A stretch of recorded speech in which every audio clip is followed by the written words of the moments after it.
Hello everyone, you're just joining in our literary heaven, the Little Nook by Ferry and his Ferry. Let's start at today's topic. And before going further, don't forget to subscribe my channel, like the videos, and share if you find it valuable. So today I'm gonna discuss the age of Pope, that is from 1700 till 1744.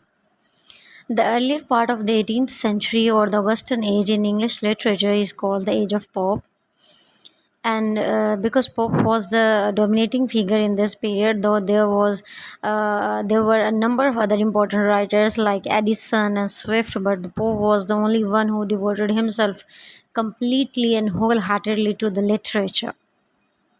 Moreover, he represented in himself all the main characteristics of his age. His poetry served as a model to others.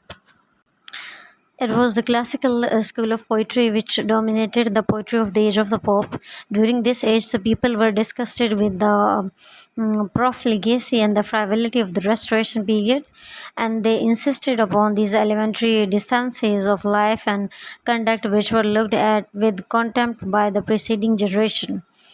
Moreover, they had no sympathy for the fanaticism and religious zeal of the Puritans, who were out of ban even the most innocent means of the recreation.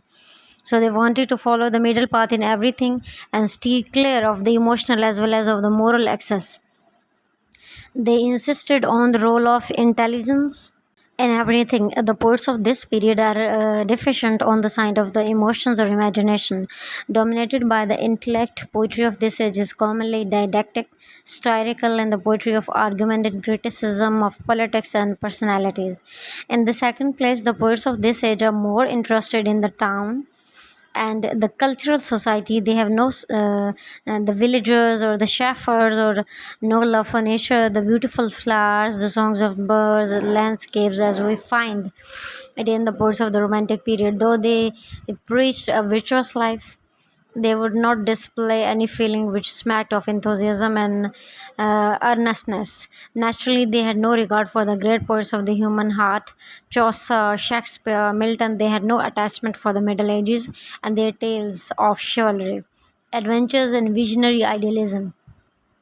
Spenser, therefore, didn't find favor with them. In the poetry of this age, a form became more important than substance. The love for the superficial polish led to the establishment of a highly artificial and conventional style. The close couplet became the only possible form for the serious work in verse. Naturally, poetry becomes monotonous because the couplet was too narrow and inflexible to be made to the vehicle of the high passion and the strong imagination. Moreover, as great emphasis was laid on the imitations of the ancient writers, originality was discouraged, poetry lost touch with the real life of the people. Prose being the prominent medium of the expression, the rules of the exactness, precision, clarity which were insisted in the writing of prose also began to be applied to poetry. It was simple and clear language, and the result was that the quality or the quantity of the suggestiveness which adds so much to the beauty and the worth of the poetry was sadly lacking in the surface. And there was nothing which required a deep study and varied interpretations. Alexander Pope is considered as the greatest poet of the classical period. He is a prince of classicism, as Professor Eaton calls him. He was an invalid of small stature or delicate constitutions, whose bad nerves and crew headaches. Being a Catholic, he had to labor under various restrictions, but the wonder is that, in spite of his manifold handicaps, this small, ugly man has left a permanent mark on the literature of his age. He was highly intellectual, extremely ambitious, and capable of tremendous industry, and these qualities brought him to the front rank of the men of letters. During his lifetime, he was looked upon as a model poet. And the main quality of Alexander Pope's poetry is the correctness. It was the age of 23, and that he published his essay on criticism, and since then till the end of his life, he enjoyed prodigious reputation. And in this essay, Pope insists on the following rules discovered by the ancients became are in the harmony with nature. So Pope's next work, The Rape of the Lock, is in some ways a masterpiece. It's a more heroic poem in which celebrated the theme of the stealth by Lord Peter of lock of hair from the head of the Miss Arabella, though the poem is written in a just and deals with a very insignificant event. It is given the form of an epic, investing this frivolous event with more seriousness and dignity. By this time, Pope had perfected the heroic couplet and made use of the technical skill in the translating Homer's Iliad and Odyssey, which meant 11 years very hard work. So the reputations which Pope now enjoyed created a host of jealous rivals whom he severely criticized and ridiculed in the Dunsade. This is a Pope's greatest style in which he attacked all the sorts of literary incompetence and full of cruel and insulting couplets on his enemies. His next great poem was the Essay on Man, which is full of brilliant, oft quoted passages and lines. His later work is imitation of Horace and Epistle and are also styles and containing biting attacks on his enemies. The Pope enjoyed a tremendous reputation during his lifetime and for some decades after his death also. He was so bitterly attacking during the 19th century and that it was doubted whether Pope was a poet at all. But in the 20th century, this reaction subsided and now it is admitted by the great critics that though much that Pope is prosaic, not of a very high order, yet a part of his poetry is undoubtedly indestructible.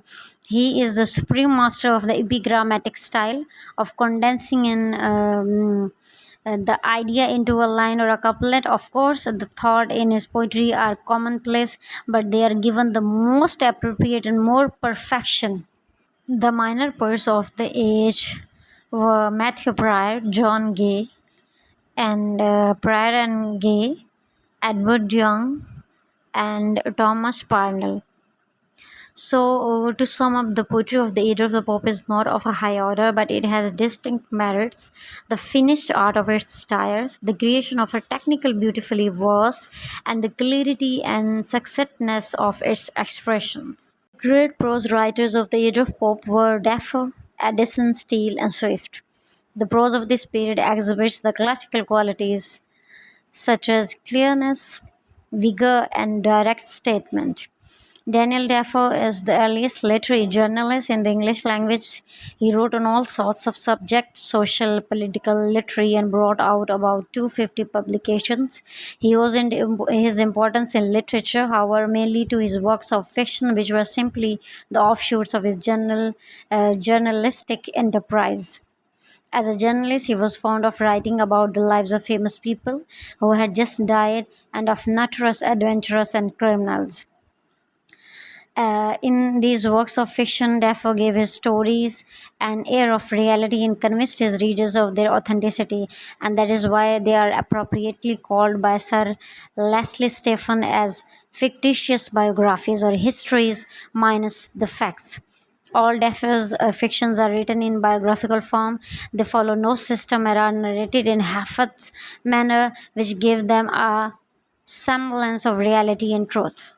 Jonathan Swift was the most powerful and the original genius of his age. He was highly intellectual, but on account of some radical disorder in his system and repeated failures, which he had to force in the realism or realization of his ambition to rise in public life, made him a bitter, melancholic, and sardonic figure.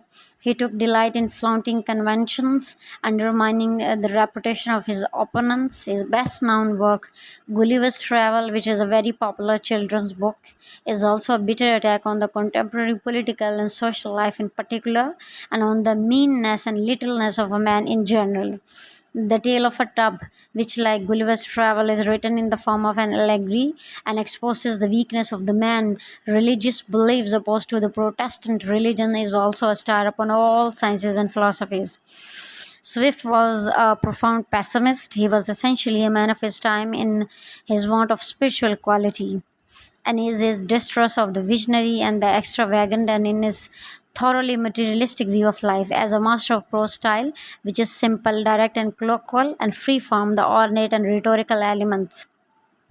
Swift has few rivals in the whole range of English literature, as a stylist his greatest and most effective weapon is irony, though apparently sporting a cause which he is really opposing.